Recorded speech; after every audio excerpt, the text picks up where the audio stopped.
할렐루야, 안녕하세요. 사랑하는 우리 대학 청년부 여러분. 오늘은 10월 11일 주일입니다.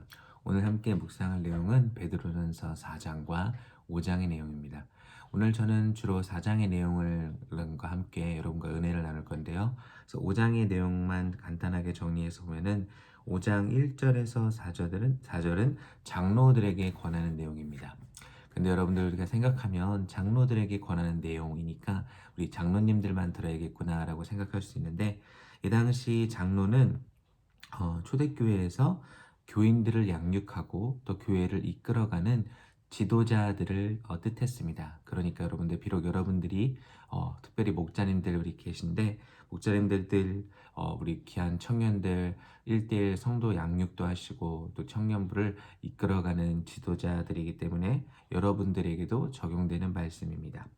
뭐라고 얘기하냐면 2절에 너희 중에 있는 하나님의 양무리를 치되 억지로 하지 말고 하나님의 뜻을 따라 자원함으로 하고 더러운 이득을 위하여 하지 말고 기꺼이 하며, 계속해서 3절 읽으면 맡은 자들에게 주장하는 자세를 하지 말고 양무리의 본이 되라.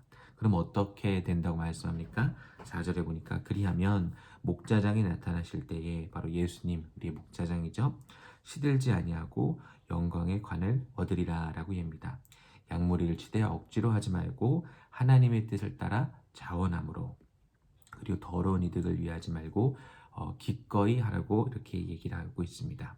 그리고 5절부터 6절까지는 젊은이에 대해서 권면을 하고 있는데요. 뭐라고 얘기합니까? 바로 겸손하라고 하죠. 하나님은 교만한 자를 대적하시되 겸손한 자들에게는 은혜를 주시니라 라고 되어 있습니다. 그러면서 7절부터 11절까지는 믿음으로 굳건히 있을 것을 염려하지 말고 믿음으로 굳건히 있을 것을 얘기하고요. 12절부터 14절에는 작별 인사가 되어 있는데, 이 작별 인사 가운데 왜 이 편지를 썼는지 다시 한번 12절에 끝에 나와 있죠. 이것이 하나님의 이것이 하나님의 참된 은혜임을 증언하노니 너희는 이 은혜에 굳게 서라. 그러면서 13절에 어디서 썼는지, 이 사도 베드로가 이 베드로 전후서를 어디서 썼는지 기록하고 있습니다. 택하심을 함께 받은 바벨론에 있는 교회가 너희에게 문안하고 내 아들 마가도 그리하니라. 여기서 말하는 바벨론은 정말 그 지역의 바벨론의 이름을 이야기하는 것이 아니라 마치 시크릿 코드처럼 쓰여진 단어라고 하는데요. 그 당시 이 초대교인들에게, 예수를 믿는 사람들에게 바벨론은 로마를 뜻했다고 합니다. 그래서 대부분 많은 학자들이 베드로 전서를 로마에서 기록을 했다고 이야기를 하고 있습니다. 저는 아까 말씀드렸다시피 4장의 내용을 중심으로 예수 그리스도와 같은 마음으로 라는 제목으로 함께 말씀을 나누기를 원합니다. 저는 이렇게 침을 맞으러 가거나 주사를 맞으러 갈 때, 특별히 이렇게 몸이 안 좋아서 대침을 맞으러 간 적이 한 번 있었는데요. 여러분들도 아마 주사를 맞거나 침을 맞는 건 너무나 이렇게 좋은 일은 아닐 것입니다. 그런데 그 정말 10초도 안 되는 고통을 이렇게 느낄 때 얼마나 겁이 나는지 참 제 자신이 부끄럽기도 하지만 너무나 겁이 납니다. 그런데 제가 특별히 이렇게 침을 맞거나 이렇게 치과를 가서 이렇게 마취를 받거나 이렇게 고통을 당하기 전에 항상 제가 좀 약간 바보 같은 짓을 하는 게 있는데요. 항상 예수님의 고통은 어떠했을까라고 생각을 합니다. 나는 이 잠깐 3초, 5초도 안 되는 그 고통을 너무나도 견디기 힘들어 하는데, 예수님께서는 그 십자가에서 계속해서 그 죽음을 당하기 전까지 채찍질 당하시고 창으로 옆구리를 찔리시고 정말 몇 시간 동안이나 해서 고난을 당하셨죠. 그 갈보리 언덕을 오르면서도 계속해서 채찍질 당하셨습니다. 그런데 오늘 읽을 4장 1절의 말씀을 보니까 그리스도께서 이미 육체의 고난을 받으셨으니 너희도 같은 마음으로 갑옷을 삼으라 라고 기록이 되어 있습니다. 그리스도께서 이미 육체의 고난을 받으셨으니 너희도 같은 마음으로 갑옷을 삼으라. 베드로전서의 배경을 알려드렸다시피 이제 사도 베드로는 고난을 당할 흩어질 나그네들에게 그들을 준비시키기 위해서 그들을 복음으로 무장하고 복음으로 무장시키고 고난에 대비하기 위해서 이 베드로 전후서를 썼는데요. 사도 베드로는 이렇게 그리스도께서 고난 당하심을 흩어진 나그네들에게 리마인드 하시면서 고난을 당할 때 그들이 어떤 마음가짐을 가지고 있어야 하는지 알려줍니다. 영어로 보니까 같은 마음으로 갑옷을 삼으라를 arm yourself with the same attitude라고 기록이 되어 있습니다. 그러니까 고난을 당할 흩어진 나그네들이 준비해야 되는 마음 자세는 무엇입니까? 바로 예수 그리스도와 같은 마음으로 arm yourself with same attitude라는 것입니다. 예수님께서 그 십자가의 고난을 알고 계셨지만 결코 도망가지 않으시고 그 십자가의 고난을 피하지 않으시고 받으셨습니다. 이와 마찬가지로 이제 고난을 당할 흩어진 나그네들도 예수와 같은 마음으로 same attitude로 이 앞으로의 삶을 준비해야 되는 것입니다. 그러면 어떻게 그들의 삶을 준비해야 될 것인가요?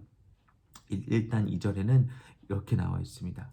그 후로는 다시 사람의 정욕을 따르지 않고 하나님의 뜻을 따라 육체에 남은 때를 살게 하려 함이라. 바로 육체의 고난을 받는 자는 죄를 그쳤으니 이제는 사람의 정욕대로 따라 살지 않고 하나님의 뜻을 따라 살라는 것입니다.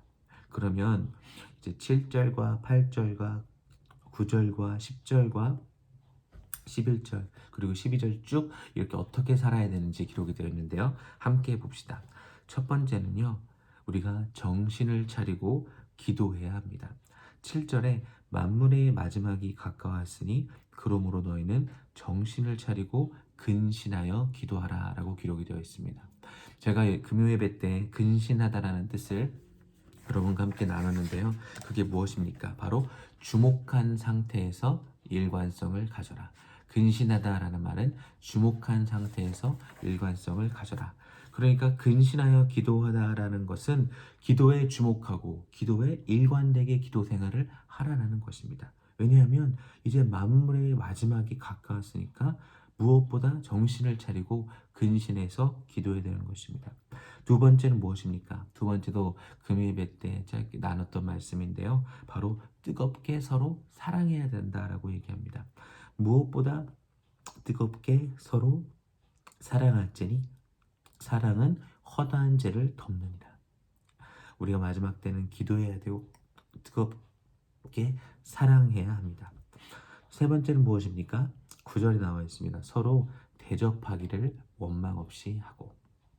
그리고 네 번째는 봉사해야 합니다. 10절에 각각 은사를 받은 대로 하나님의 여러 가지 은혜를 맡은 선한 청지기 같이 서로 봉사하라. 바로 믿는 자들끼리 서로 원망 없이 대접을 하고 봉사하라고 사도 베드로는 이야기를 하고 있습니다. 그리고 봉사할 때 모습을 11절에 이렇게 설명을 하고 있죠. 누가 이 말하려거든 하나님의 말씀을 하는 것 같이 하고 그리고 또 봉사하려거든 하나님이 공급하시는 힘으로 하라고 합니다. 왜냐하면 이 모든 것을 통해서 하나님께 영광을 돌리도록 한다라고 얘기를 하고 있습니다. 그리고 12절에 보니까 다시 한번 이 사도 베드로가 이 사도 베드로 전후서를 쓴 기록을 목적을 얘기합니다. 사랑하는 자들아 너희를 연단하려는 오는 불시험을 이상한 일 당하는 것 같이 여기지 말고 13절에 오히려 너희가 그리스도의 고난에 참여하는 것으로 즐거워하라. 그의 영광을 나타내실 때 너희로 즐거워하고 기뻐하게 하려 함이라. 아멘. 바로 그 고난들이 예수를 믿을 때 고난이 온다라는 거죠. 그런데 이 불시험이 오는 것을 이상히 여기지 말고 오히려 그리스도의 고난에 참여하는 것에 즐거워하라라고 얘기합니다. 그러면서 14절에 너무나 위로가 되는 말씀을 우리에게 해주십니다. 너희가 그리스도의 이름으로 치욕을 당하면 복 있는 자로다. 세상이 절대 이해할 수 없는 단어죠. 아니 전능하신 하나님을 믿는데 어떻게 너희가 그렇게 치욕스럽게 고난을 당하냐. 그런데 하나님은 뭐라고 하십니까? 그것을 예수 그리스도의 이름으로 고난을 당하면 치욕을 당하면 너희는 복 있는 자로다 라고 얘기하시면서 14절에 영광의 영 곧 하나님의 영이 너희 위에 계심이라. 아멘. 사랑하는 우리 대학 청년부 여러분, 우리가 이제 이 마지막 시대를 살고 있습니다. 이 마지막 시대는 어떠한 모습이 될까요? 성경에는 분명히 고난이 있고 핍박이 있을 것이라고 얘기합니다. 그런데 그러면 사도 베드로는 고난과 핍박이 있을 흩어진 나그네들에게 어떤 자세로 준비하라고 하나요? 바로 예수 그리스도와 같은 마음으로 갑옷을 입으라. Arm yourself with same attitude. 예수님과 함께 예수님과 함께 같은 자세를 가지라라고 합니다. 이 같은 자세를 갖고 어떻게 살아야 할까요? 바로 근신하여 기도하고 서로 뜨겁게 사랑하고 서로 원망 없이 대접하고 봉사해야 합니다. 그리고 우리가 기억해야 될 것은 이 불시험을 당하는 것을 이상히 여기지 말고 고난에 즐겁게 동참하는 삶이 되어야 하는 것입니다. 코로나 바이러스가 어쩌면 우리에게 고난을 주고 있는 것 줄지도 모릅니다. 이것이 칼로 찌르고 죽이고 이런 고난이 아니라 세상이 그렇게 돌아가니까 우리도 그냥 이 정도로 믿음 생활하면 되는 거겠지 하면서 우리도 모르게 타협하고 우리도 모르게 예배 자리를 떠나고 그냥 있는 모습 그대로 편하게 살라고 하는 모습이 있을 수 있습니다. 그러나 same attitude.